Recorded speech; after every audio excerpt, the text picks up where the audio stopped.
Tá gravando já. Show de bola. Valeu, obrigado, Cabral.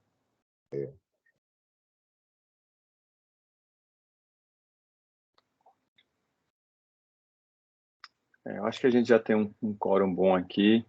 Já chegou. Temos um tempinho aí para o pessoal poder entrar. Bom, em nome de Rodrigo Cabral, que é coordenador do nosso serviço.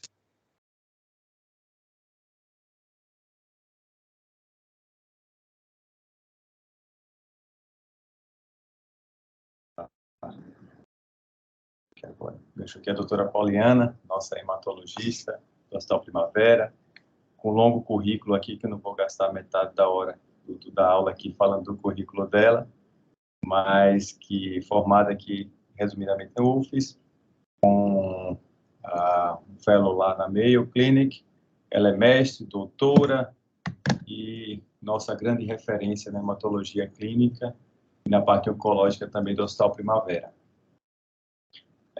Gostaria de agradecer ela poder deixando esse tempo aqui para a gente, compartilhar seu imenso conhecimento, e só nos resta prestar atenção e aprender. Obrigado, Pauliana. Fique à vontade. A princípio você manda, mas a gente costuma deixar correr livre e ao final a gente libera um tempinho para as perguntas e dúvidas.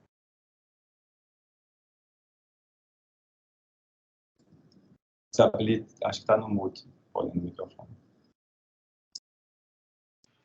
Estamos todos no quarto turno. Eu só agradeço muito aí, toda vez que vocês chamam, porque é uma oportunidade de trazer doença rara que ninguém gosta na urgência, né? Mas que a gente precisa saber o que fazer quando chega, para não ficar desesperado. Então, separei alguns casos clínicos, e a partir daí a gente vai contar um pouquinho de coisas que são importantes da gente olhar no paciente quando chega na urgência, que vai apontar para que é um paciente da hemato, é um paciente que merece um hemograma, né? Que eu acho que, a partir do hemograma, o paciente hematológico, ele sempre é descoberto e sempre é visto, porque até o técnico do laboratório, geralmente, o pessoal lá do laboratório avisa, chama o hematologista. Mas quando é que a gente, na urgência, para e gasta um pouquinho mais de tempo para pensar, não, esse paciente eu vou ter, sim, que colher um hemograma, porque pode ser que tenha alguma coisa. Então, meus conflitos de interesse, trabalho na Rede Primavera em alguns outros serviços, faço só hematologia hoje. Trouxe para vocês esse quadrinho aqui, só para lembrar para vocês que hematologia trabalha no nível microscópico até o humano de verdade. É a especialidade que investiga os casos através de alteração clínica ou laboratorial, muitas vezes faz diagnóstico de doenças que não são hematológicas e encaminha para o especialista, porque muitas das doenças acabam trazendo alterações no hemograma, né? Mas a gente é uma especialidade que, além de suspeitar, tem habilidade para coletar exame, né? No caso, quando se suspeita de alteração de medula óssea, ou na parte hemoterápica, né? O manejo com o pessoal da hemoterapia. A gente também lauda o exame, né? Aqui é só uma das linhagens celulares que a gente produz através da célula-tronco, que é a célula linfóide, e a gente consegue dar diagnóstico e depois, se for doença oncológica, também na nossa especialidade, a gente acaba continuando com esses pacientes até os cuidados paliativos, óbito ou alta, quando isso é possível. Então, é uma especialidade que faz tudo isso porque a gente acaba trabalhando muito com fisiologia, porque a gente está com doenças mais raras mesmo, e porque o nosso objeto de estudo é sistêmico, né? É o combustível de todo mundo. Então, para todo mundo sobreviver, a gente precisa de sangue circulando com cada uma das suas células e suas funções. E que a hematopoese, ela começa lá na medula óssea, mas as células, aqui a gente está só com o ciclo linfóide, mas todas as outras também, a gente começa na medula óssea, e nessa diferenciação, no caso dos linfócitos, vão para os órgãos linfóides secundários, mas para o periférico, a gente só tem as células maduras. Então, num laboratório, quando se vê o resultado do hemograma, o pessoal sabe o que tem que estar no sangue periférico e o que é estranho, o aparelho apita e diz, ó, tem essa célula jovem circulando. Geralmente é assim que o pessoal aciona, precisa chamar o hematologista. O primeiro caso que eu trouxe para vocês é de uma menina de 19 anos, estudante, previamente ígida, mas ela vem para a urgência com uma história que tem febre há 3 dias. Dispneia e taquicardia aos pequenos esforços há 1 semana e já está com equimoses também, que ela percebeu pelo corpo. Toda vez que vocês virem um paciente da hemato, e essa é uma paciente da hemato de fato, porque ela tem a tríade de insuficiência de medula óssea. Ela tem uma história de que ela estava muito saudável e em pouco tempo, geralmente no máximo 3 meses, tá, gente? Mas na maioria das vezes, esses pacientes chegam para a gente na urgência com semanas de história. E a história dele é uma história que chama muita atenção, porque ele estava muito bem e de repente ele não consegue tomar banho porque cansa, ele está com o olho muito amarelinho, ele conseguia fazer muitas coisas, ia para atividade física, fazia academia, e nas últimas semanas ele de repente começa a não conseguir fazer, então chama muita atenção. E ela traz aqui a tríade de insuficiência, ela vem com febre, que a hemato olha e fala assim, febre, pode ser que esteja neutropênico, então é um dos critérios.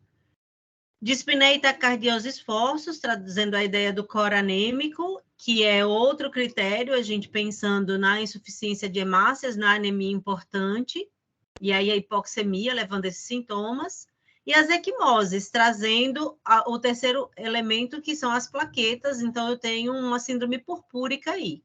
Se eu tenho lesão nas 3 linhagens, provavelmente eu tenho lesão no tronco, então o defeito provavelmente está lá na origem. Eu tenho diagnósticos diferenciais de doenças que são crônicas, tá? Essas doenças não vão chegar lá na urgência. Ou se chegar, a gente vai olhar e falar assim, é uma pancito, mas é uma pancito de 10 de hemoglobina, 100 mil plaquetas, 3 mil leucócitos. Não, aqui a gente está falando de insuficiência de medula óssea, onde esse paciente tem um quadro clínico que é bem compatível, com uma anemia importante, com uma redução de mais de 30% do padrão habitual, que é recente, e isso traduz um quadro cardiovascular com sopro, com taquicardia, um abdômen que, quando a gente examina, e aí paciente da hemato, ou se deu dúvida que é da hemato, precisa dar uma olhadinha na barriga. Eu sei que é corrido na urgência, mas esses pacientes com insuficiência de medula óssea, com a tríade da insuficiência, podem ter umas dicas para a gente, que são a esplenomegalia, né? Então, a gente dá uma olhadinha aí no espaço de Trobe, ou as adenopatias, os linfonodos, que aí é importante a gente dar uma olhada. Às vezes o paciente não refere e a gente encontra o linfonodo aumentado ou várias cadeias linfonodais, cervicais, axilar, inguinal, e com esse baço aumentado, junta para a gente ter mais suspeita que possa ser. Essa paciente, ela tem uma história de febre, e a gente olha aqui o que é uma febre do padrão Pio-Epstein, né? Essa febre mais vespertina, melhora o padrão, vai chegando no finalzinho de tarde. Então, geralmente, o paciente chega para a gente na urgência, se você pergunta, teve febre? Ele diz, tive sim, mas só hoje? Não, na última semana, todo finzinho de tarde eu estou tendo febre. Isso é para a gente desconfiar. E aí, eu coloquei 2 hemogramas da mesma paciente para a gente ver. Esse aqui é o hemograma da urgência, tá? Onde a gente vê uma hemoglobina baixa, 7,2, mas em relação ao normal dela, para a idade dela, 2,6 milhões, quase metade do que é o padrão normal dessa faixa etária. Daí a gente olha para a plaquetometria. Isso aqui é uma plaqueta normal, isso aqui é uma paciente com plaquetopenia que geralmente faz aquele quadro de síndrome purpúrica que aparece com equimose. Geralmente eles têm sempre menos que 100 mil plaquetas, de vez em quando eles dão uns sustos em vocês aí, chega aquele hemograma com 20 mil, 30 mil, mas mais frequentemente eles estão lá perto dos 50 mil plaquetas. E uma leucopenia que não deixa dúvida. Então, se a gente colhe hemograma, o técnico do laboratório diz, chama o hematologista, tem uma leucopenia grave, uma neutropenia severa, tá? 50% dos pacientes da hemato, de insuficiência de medula óssea por leucemia aguda, vão ter neutropenia. 50% vão ter leucocitose. Mas todos eles vão ter alteração importante no hemograma que não vai passar batido.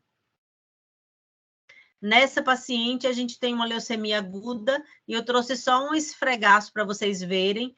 Para o técnico do laboratório é muito fácil, porque todas as células, é como se o blasto, ele começa a tomar todos os espaços. Então, a gente tem, vocês olham aí, não vejo muita diferença, mas vamos olhar para cá.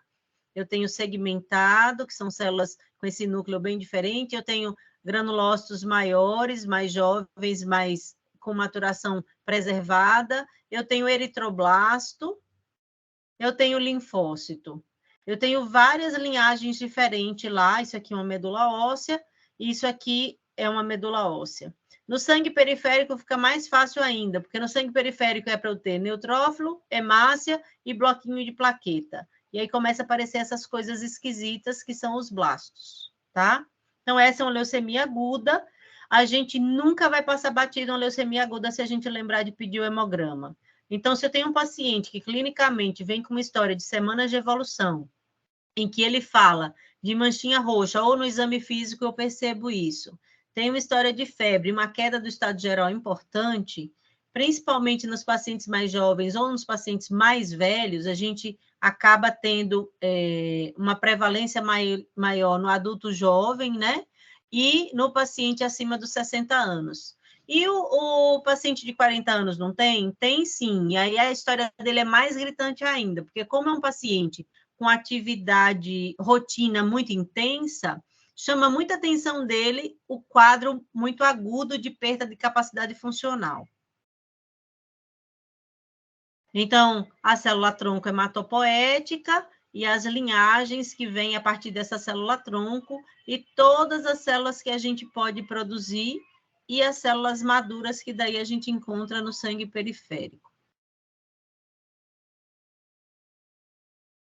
No caso lá da célula linfóide que eu falei para vocês, que a gente faz diagnóstico, a célula-tronco, ela perde e ganha vários marcadores que a gente consegue identificar na citometria de fluxo, mas isso tem um objetivo principal no caso da célula linfóide, é que esses rearranjos VDJ lá das cadeias de imunoglobulina, eles sejam capazes de fazer a combinação perfeita antígeno-anticorpo. Então, para cada 1000 linfócitos que vêm lá da medula óssea, o nível de seleção é tão importante que a gente vai sobrar um lá no periférico com capacidade funcional para ser célula B de memória. São mais de 10.000 arranjos matematicamente possíveis. Então, é esse o contexto da hematologia, por isso que dizem que hemato é tão difícil. Mas não é, que ela vai do nível do que a gente vê no macro até o que a gente consegue ver e encaixa bem na fisiologia. Um segundo caso que eu trouxe para vocês aqui, também é uma mulher, agora de próximo dos 40 anos, tá? Previamente ISDA, e ela vem para a urgência porque ela começou a ficar amarela e todo mundo começou a dizer para ela que o olho dela está muito amarelo. Achavam que ela estava com hepatite, mas ela está sentindo uma fraqueza importante. A gente vê aqui que ela tem taquicardia, ela está descorada, ela tem edema de membros inferiores, então ela tem um quadro de cor anêmico. E ela tem uma evolução aguda.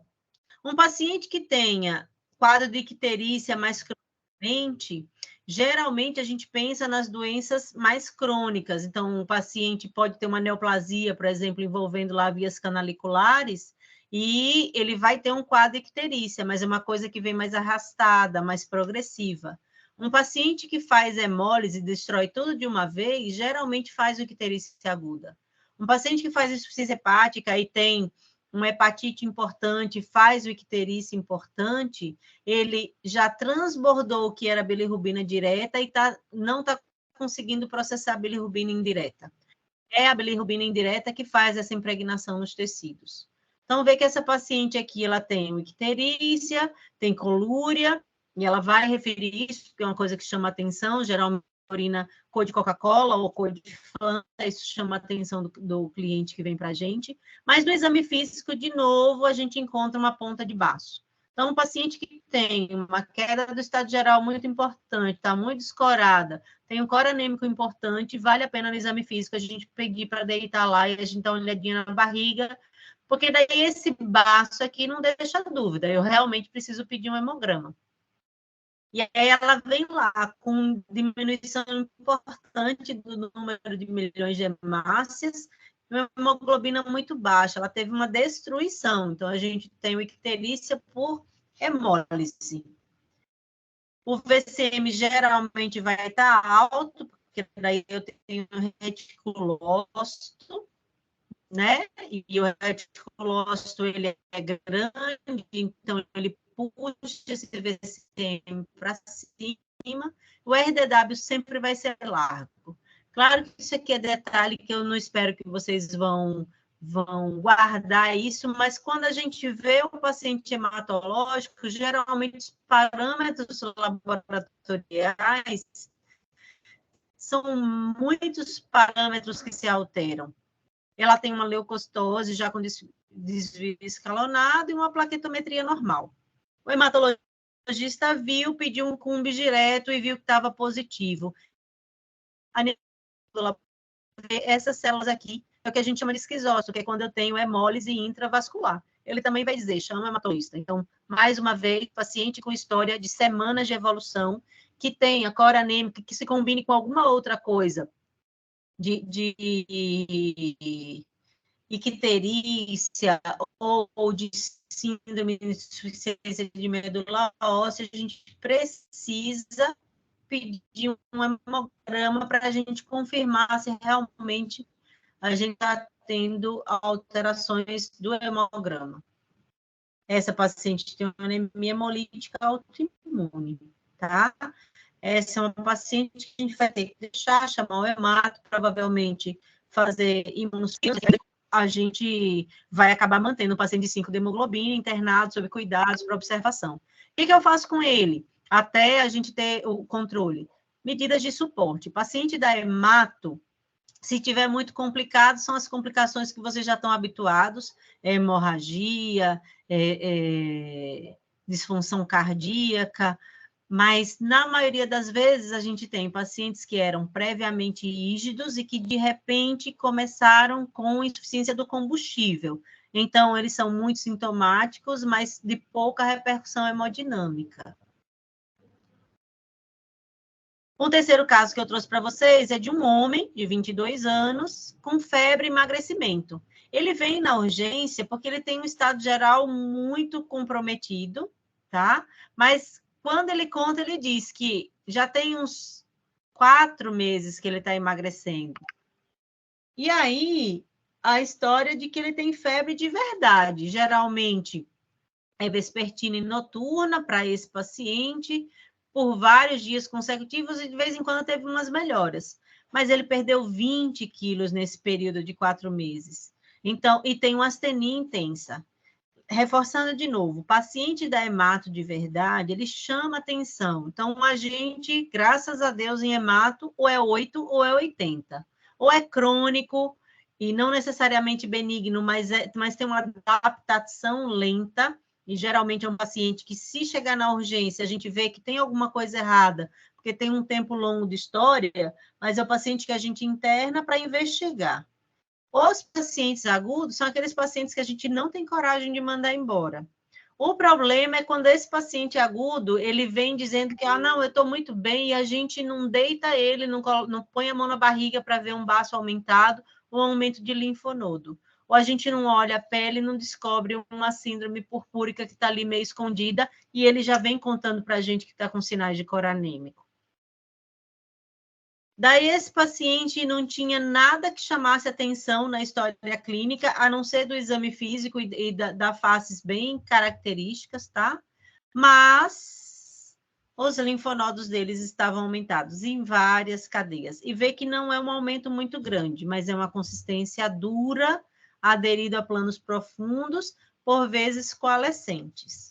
Então, isso são características de que a gente não pode mandar para casa, porque a gente não tem como saber se eu estou diante de uma doença linfoproliferativa aguda ou crônica, mas eu tenho um comprometimento do estado geral que esse paciente precisa do hemato logo.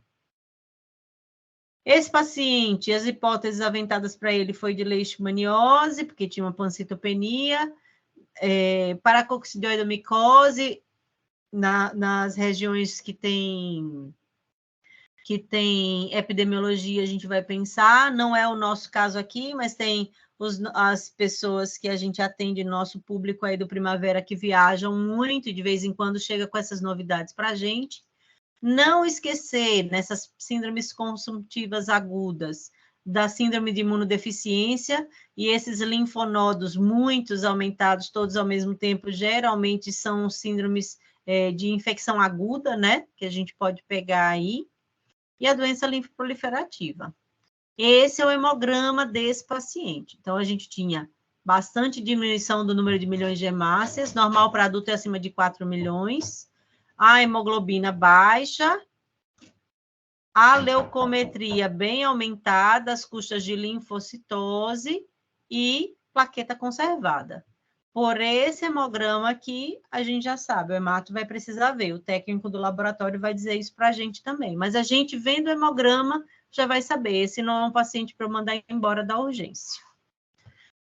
Deixei mais curtinho porque eu queria ouvir vocês em relação, mas eu acho que assim, para urgência, o que é hemato não pode deixar passar? Essas coisas aí. Todas as outras coisas, e aí vocês vão trazer de vocês, eu entendo que muitas das vezes, sim, são pacientes que a gente vai mandar para o ambulatório e a gente vai dizer, ó, você precisa procurar um clínico para fazer a investigação do que você tem. Mas esses sinais diretos a gente não deve deixar passar.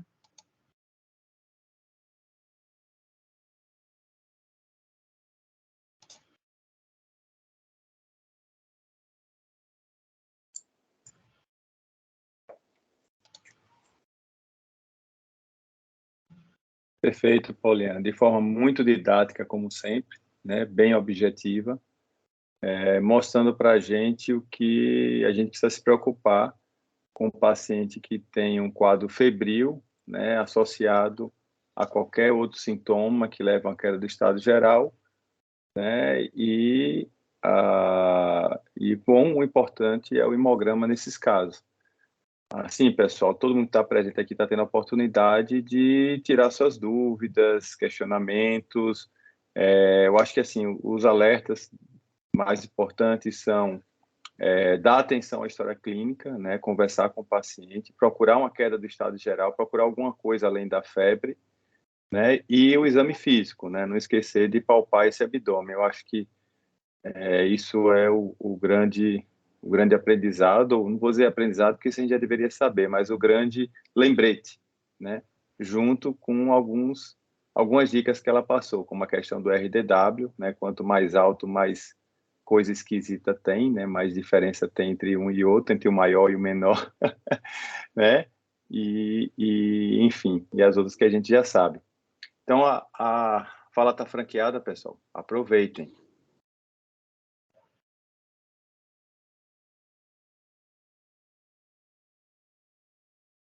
Olá, boa noite. Boa noite. Tudo bom, Poliana? Parabéns aí pela aula, muito didática.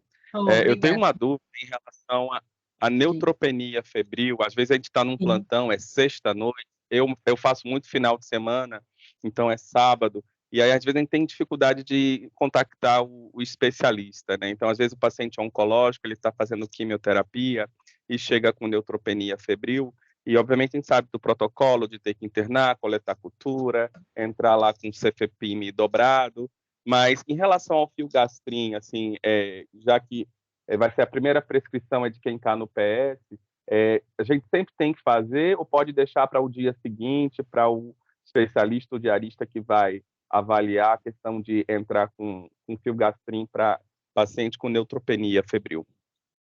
Vou dizer para você, Emerson, pergunta excelente essa. Se perguntar para o onco, você vai entrar direto. Se perguntar para o hemato, a gente vai dizer, você tem certeza absoluta que não tem um blasto aí, você vai estimular o blasto em vez da célula normal? Por quê? O filgastrin, ele estimula o precursor na célula-tronco. Então, o hemato usa o filgastrin com muita parcimônia, apesar da gente precisar muito. Porque se a gente estiver diante de uma doença hematológica mieloide, a gente está atrapalhando em vez de ajudar. Então, na urgência, você recebeu o paciente e ele tem uma história de que ele já está fazendo tratamento quimioterápico e ele está numa aplasia por causa de quimioterapia. Então, se é uma doença oncológica, oncossólida, e eu tenho neutrófilos menor que 1.000, com tendência à queda, e aí por que a gente fala tendência à queda? Ele está com 900 neutrófilos hoje, e hoje já tem 15 dias da quimioterapia dele. Ele está subindo, ele não vai cair. Mas ele está com 980 neutrófilos hoje, e hoje é só 7º dia de quimioterapia. Pode deixar esse paciente que amanhã ele vai estar com 600 e depois de amanhã, geralmente, ele vai estar com 200. Porque ele ainda está caindo, tá? Então, chegou o paciente oncológico para vocês, já sabidamente com diagnóstico. Se não for doença hematológica e a gente tiver com menos de 15 dias da quimioterapia dele, né, do dia que ele fez, e o paciente consegue trazer essa data para a gente pode fazer. Porque esse paciente vai precisar estimular essa medula. A gente faz filgacim para todo mundo na onco? A hemato não faria, não, tá? Se o paciente tem estado geral bom, se o paciente tem tendência à recuperação breve, se a gente ainda nem fez um pouquinho de ácido fólico para ajudar essa medula a recuperar, a gente não estimula a célula-tronco, porque a gente pode estimular uma coisa que a gente não está querendo. Porque a célula-tronco, ela pode se transformar em célula blástica. E a gente pode estar estimulando isso.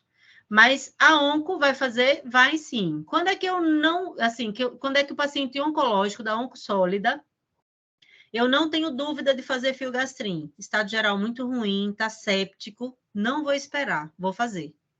Ah, mas ele já está no D15, está com 900, mas ele está séptico. Então, eu não sei se essa medula vai responder como deveria.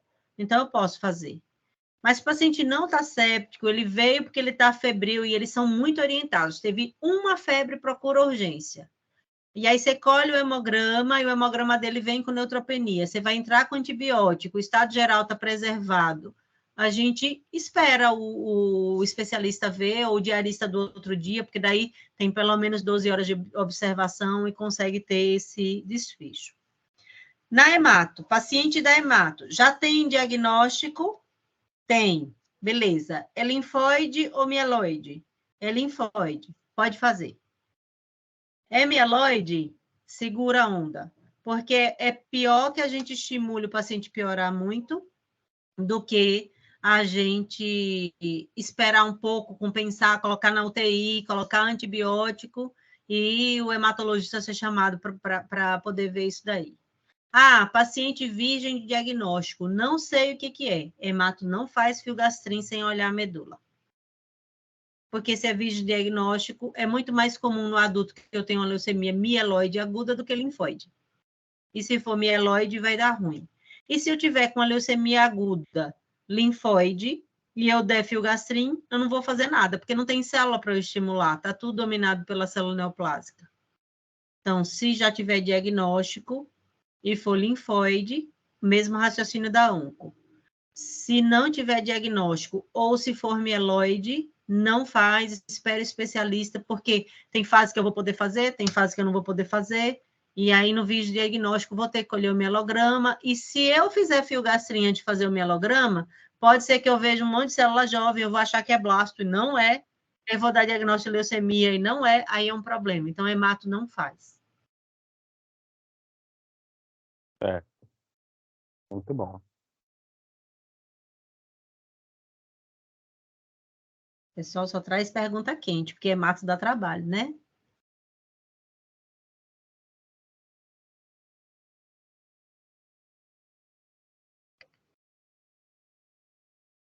Deixa eu jogar mais uma interessante. Nesses pacientes que chegam, né, virgem de tratamento, como esses que você citou nos casos, quando a gente deve pensar em transfundir esses pacientes? Hemato só transfunde se tiver hemodinâmica instável. Hemato não transfunde paciente virgem de diagnóstico, porque eu posso atrapalhar. Então, por exemplo, chega um plaquetopênico, que eu não sei o que é, se for uma púrpura trombótica, eu transfundo e eu pioro, e eu aumento a trombose do sistema nervoso central e eu deixo sequelado.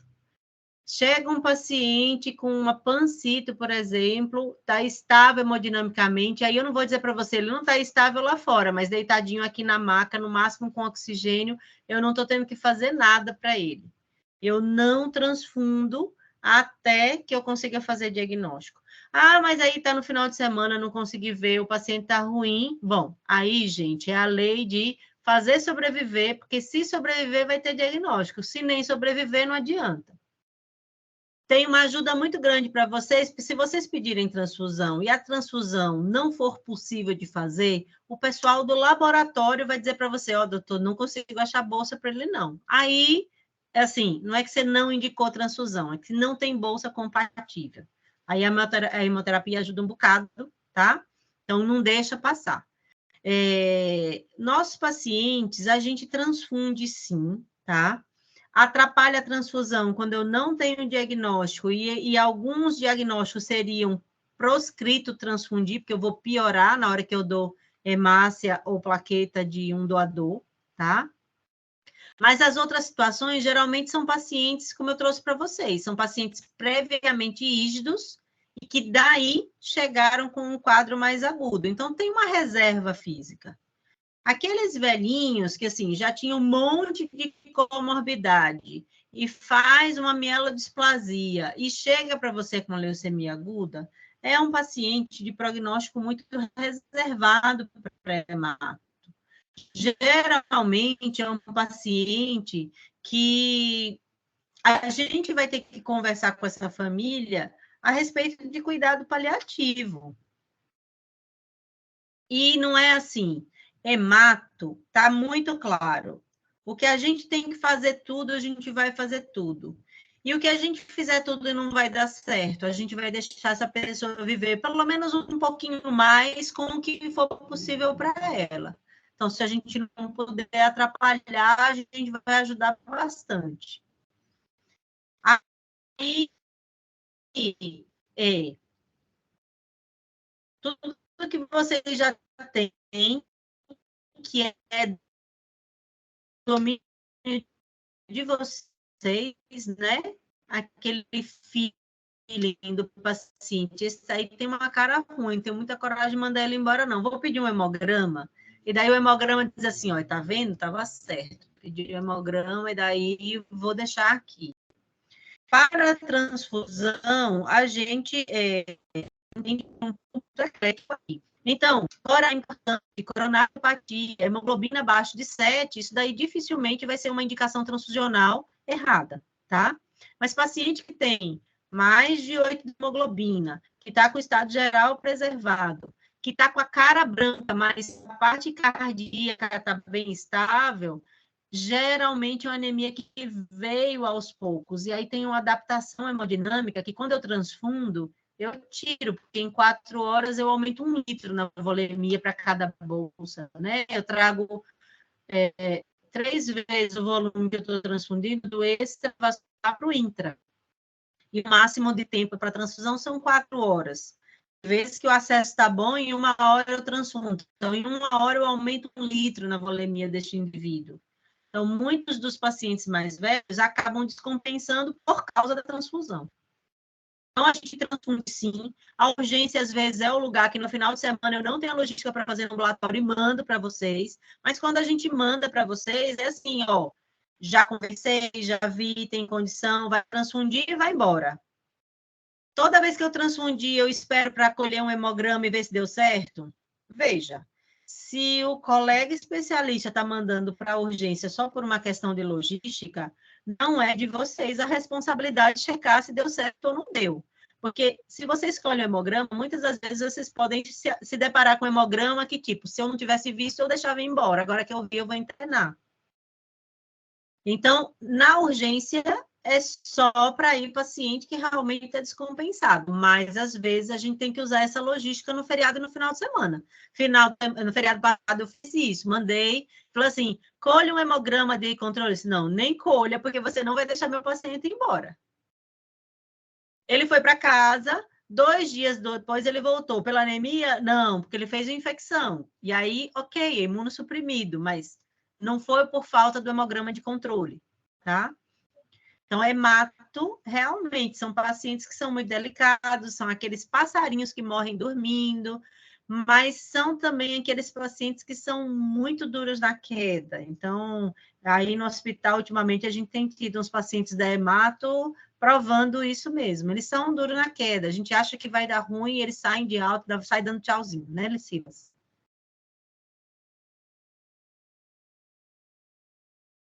Doutora Paulina, boa noite. Deixa eu tirar uma dúvida.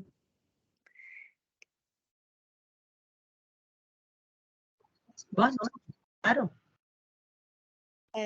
Quando no hemograma não veio a contagem de linfócitos, de leucócito geral, a gente tem alguma orientação, a gente pede alguma coisa específica no laboratório, quando não está conseguindo ler a contagem de leucócitos?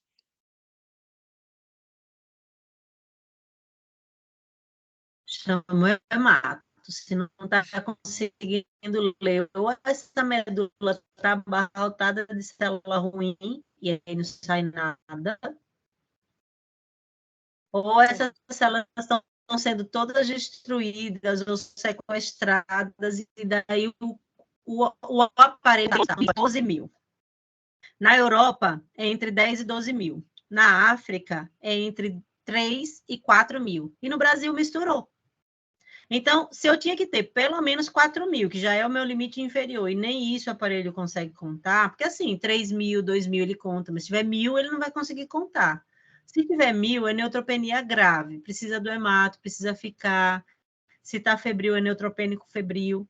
Então, se o aparelho não contar, se o resultado vier assim, não foi possível contagem de diferenciação, esse paciente precisa ficar, o hemato precisa ver, porque o hemato vai ter que ver essa lâmina. Certo, obrigada. Obrigada a você.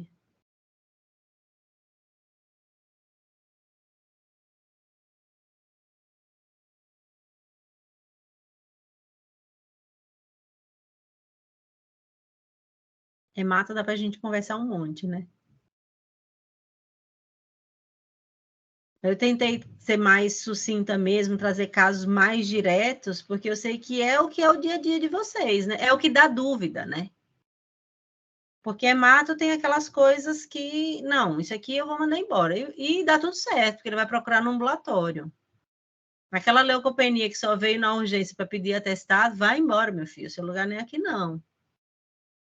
Mas paciente que é hematológico de verdade, ele vem com estado geral bem comprometido, porque ele acaba fazendo sintoma muito agudamente. Então, a descompensação clínica incomoda o paciente.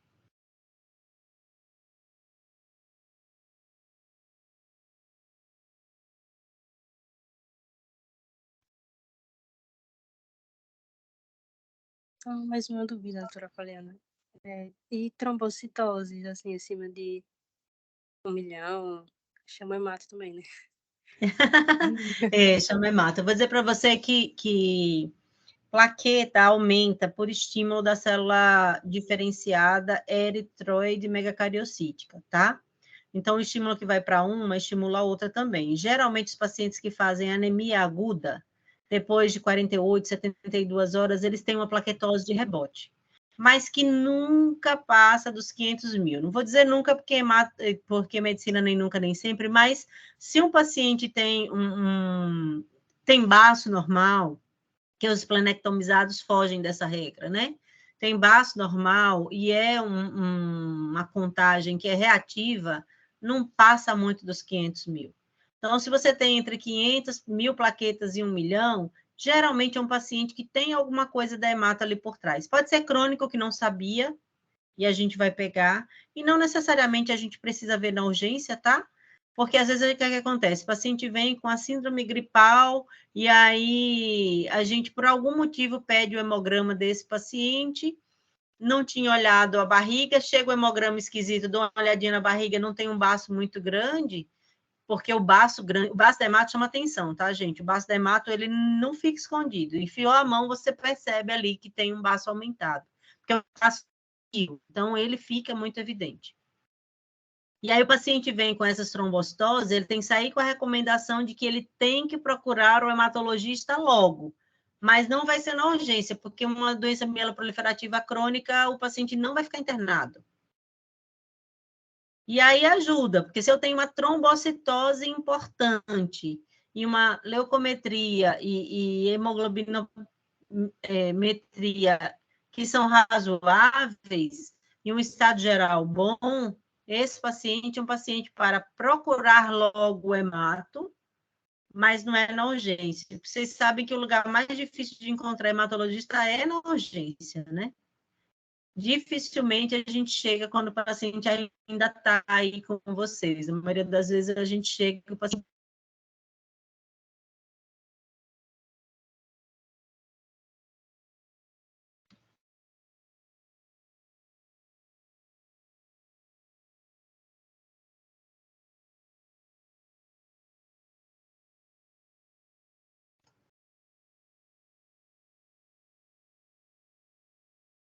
Acho que daí tá beleza, né, Silas?